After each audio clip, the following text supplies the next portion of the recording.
Bismillahirrahmanirrahim. Assalamualaikum warahmatullahi wabarakatuh.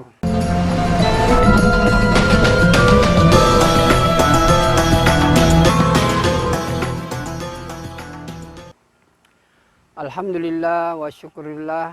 Salatu wassalamu ala rasulillah. Asyhadu an la ilaha illallah wa asyhadu anna Muhammadan abduhu wa rasuluh la nabiyya ba'da. Allahumma salli ala hadzal nabiyil karim wa ala alihi wa ashabihi wa man tabi'ahum bi ihsanin ila yaumiddin.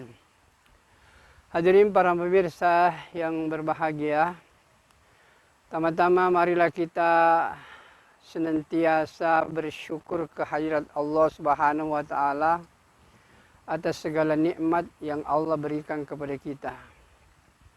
Sebenarnya kalau kita lihat nikmat ini, mungkin kita bisa lihat secara sederhana, ada yang disebut dengan nikmat harta.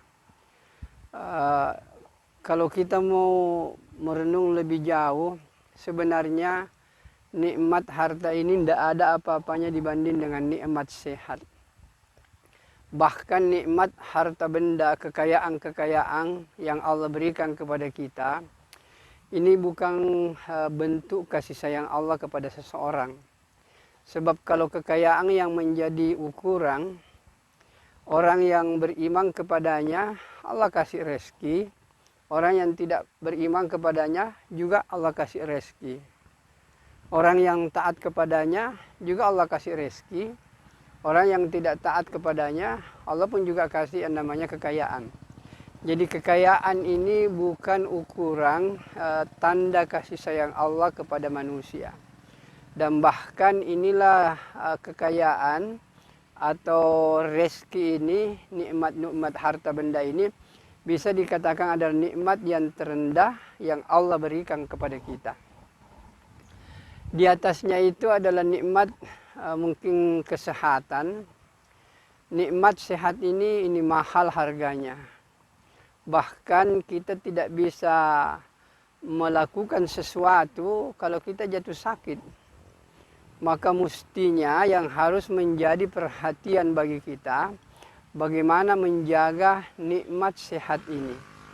Kalau kita jatuh sakit, jangankan ibadah yang lain, jiwa yang sangat penting saja seperti sholat misalnya, itu tidak bisa kita lakukan. Maka oleh karena itu sekali lagi, mari kita menjaga nikmat yang luar biasa nilainya ini, yaitu nikmat sehat, sehingga kita bisa mengabdikan diri secara sempurna kepada Allah Subhanahu wa taala. Para pemirsa yang saya muliakan, mari kita lihat bahwa antara nikmat sehat dengan nikmat harta benda ini tidak ada apa-apanya itu nikmat harta benda itu.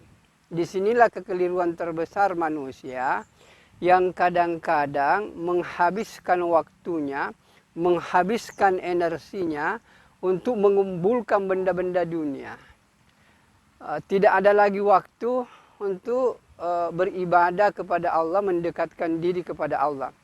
Jangankan ibadah-ibadah yang agak susah diamalkan, hanya salat saja yang merupakan ibadah yang mudah diamalkan, kadang-kadang karena persoalan dunia orang tinggalkan.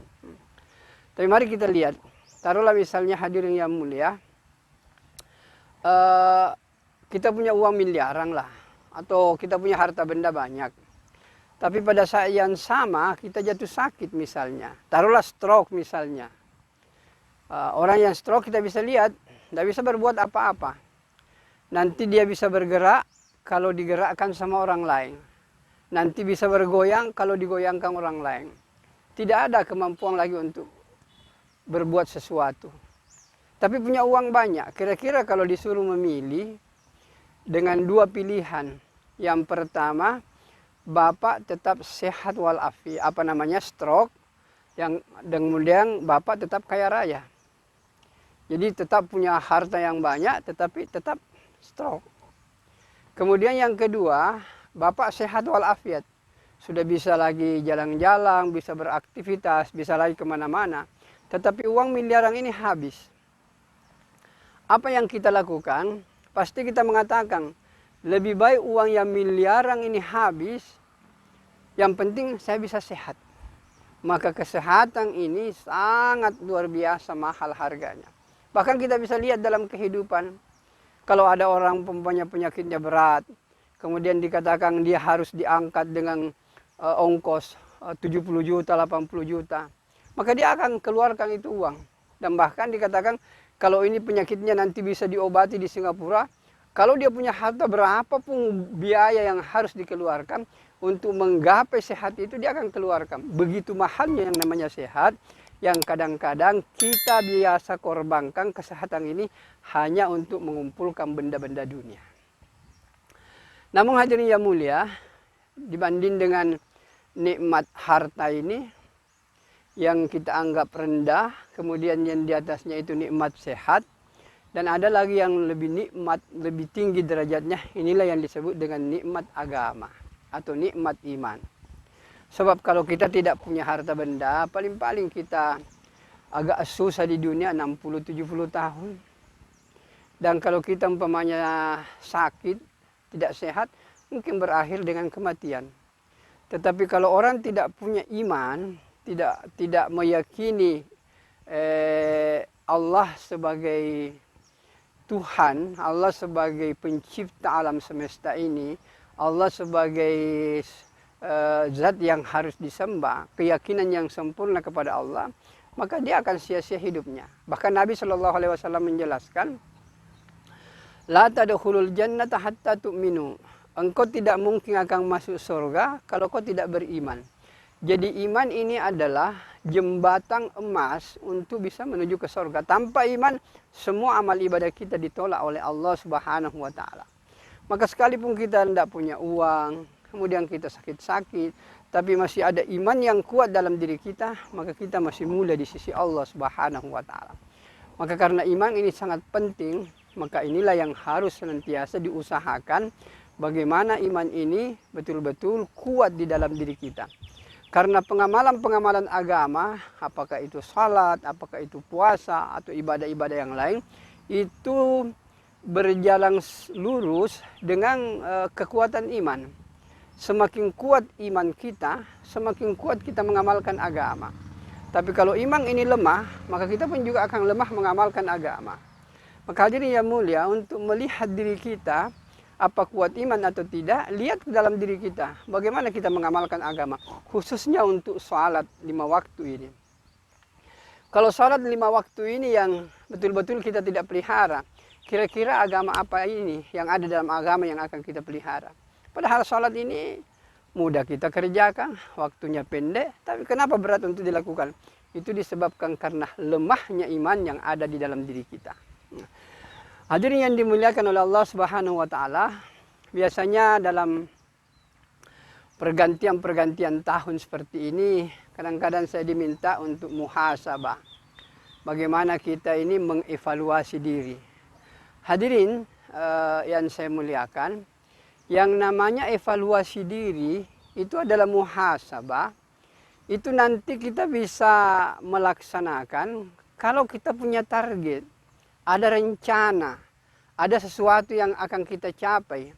Tapi kalau tidak ada target, tidak ada rencana, tidak ada tujuan, apa yang akan kita evaluasi? Coba lihat kalau perusahaan-perusahaan misalnya, itu ada target pencapaian bahwa dalam tahun sekian, taruhlah berbulan dalam 2022 ini misalnya, kalau triwulan pertama apa yang akan kita capai? Triwulan kedua, apa yang akan kita dapatkan. Kemudian triwulan ketiga, apa yang akan kita raih. Jadi ada sesuatu rencana, ada sesuatu tujuan yang akan dicapai. Barulah orang bisa evaluasi. Begitulah juga kita dalam kehidupan beragama ini, harus kita punya rencana yang jelas, harus ada tujuan yang jelas, harus ada sesuatu yang akan dicapai secara jelas, barulah kehidupan ini akan bisa kita jalani dengan baik. Para pemirsa yang saya muliakan, mari kita ambil contoh sederhana dalam kehidupan kita ini. Memang ada hadisnya yang mengatakan iktanim hamsan qabla hamsin, jagalah 5 persoalan sebelum datangnya 5 persoalan.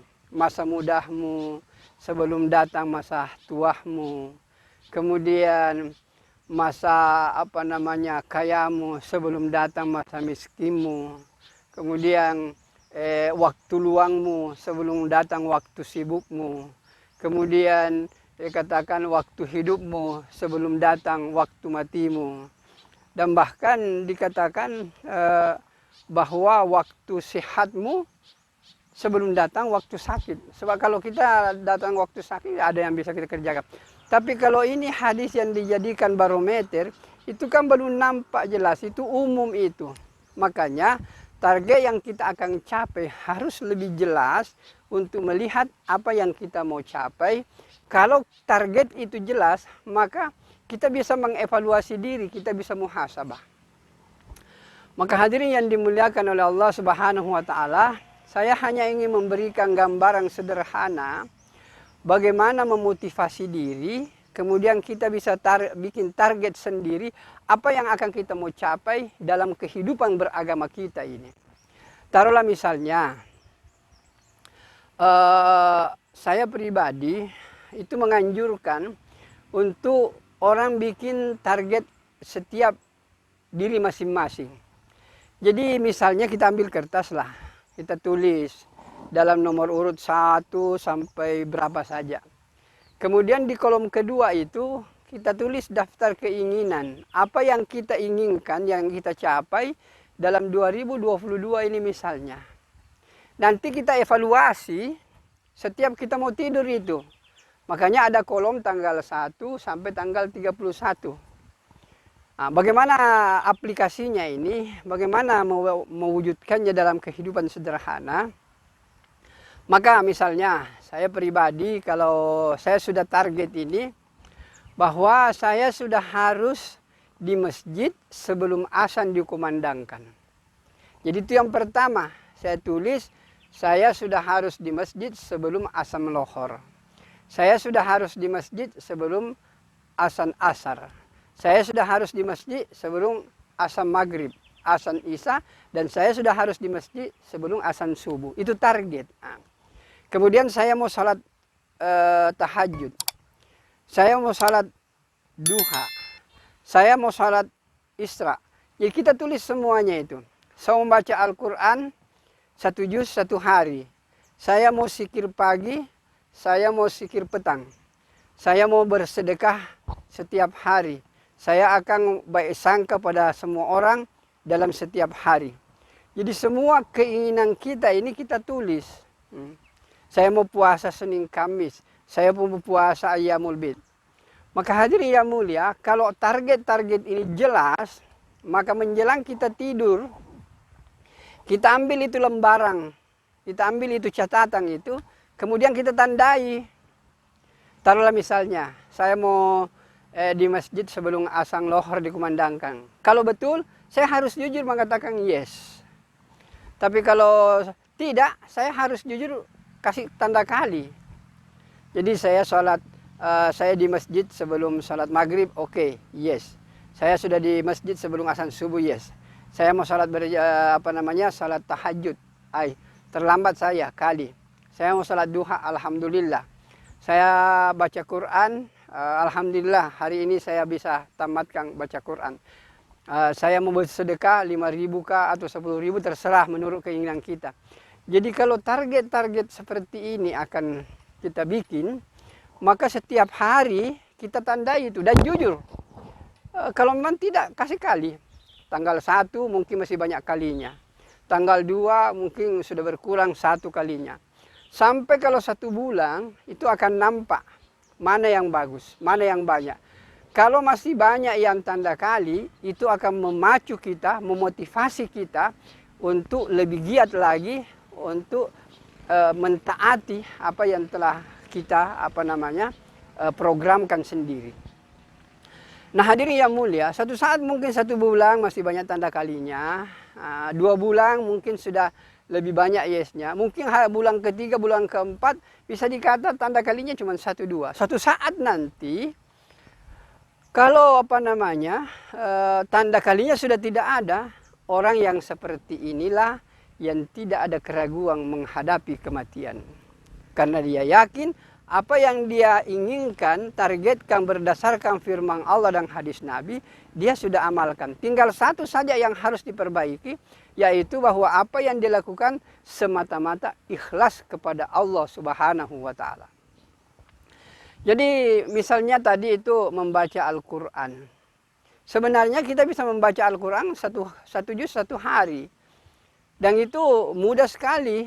Misalnya kalau saya pribadi, habis salat tahajud, itu kalau hari itu tanggal 15, saya baca juz ke-15. Mulai di situ. Habis salat subuh, disempurnakan sampai 2 lembar. Habis salat lohor, tambah lagi 2 lembar. Habis salat asar, tambah lagi 2 lembar. Sudah 6 lembar. Antara maghrib isya atau sebelum catatan itu di checklist, maka itu sudah kita menamatkan Al-Quran 1 juz. Dan untuk membaca dua halaman, itu paling waktu 5 menit atau 10 menit lah. Jadi dengan metode seperti ini, kita bisa memotivasi diri kita, memanage diri kita, untuk bagaimana kita ini betul-betul bisa mengamalkan, melaksanakan perintah-perintah Allah dan sunnah-sunnah Rasulullah Sallallahu Alaihi Wasallam.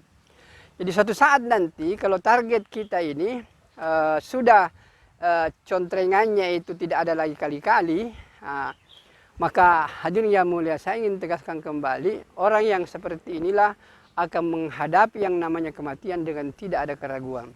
Sebab dia sudah memanage dirinya, dia sudah mengevaluasi dirinya setiap hari bagaimana ketaatannya kepada Allah Subhanahu wa Ta'ala. Oleh karena itu, inilah metode sederhana untuk melihat diri kita, persiapan diri kita. Cuma saya minta dengan sesungguhnya, dengan sebenar-benarnya, catatan-catatan ini jangan sampai diperlihatkan kepada orang lain. Taruhlah misalnya, dikasih lihat istri, ini saya punya catatan bagus ini. Itu bisa timbul ria itu. Ini punya catatan kita bikin untuk diri kita, untuk kepentingan diri kita, dan untuk muhasabah harian kita. Kalau kita bisa melihat diri kita seperti ini, kita bisa memprogram diri kita seperti ini, kita bikin schedule seperti ini, maka insya Allah kehidupan beragama kita akan menjadi baik. Dan sekali lagi suatu saat nanti kalau tanda yesnya sudah banyak dan tidak ada lagi tanda kalinya, orang seperti ini sekali lagi tidak ada keraguan lagi untuk menghadapi yang namanya kematian. Sekali lagi hanya satu yang kita minta, bagaimana orang seperti ini betul-betul ikhlas semata-mata hanya kepada Allah Subhanahu wa Ta'ala. Inilah kajian kita pada kesempatan hari ini. Para pemirsa, saya sampaikan kembali supaya mudah untuk mendapatkan video-video yang akan datang, maka jangan lupa subscribe, like, and share. Baik, kita tutup dengan doa kepada majelis. Subhanakallahumma bihamdika, asyhadu an la ilaha illa anta, astaghfiruka wa atubu ilaik. Assalamualaikum warahmatullahi wabarakatuh.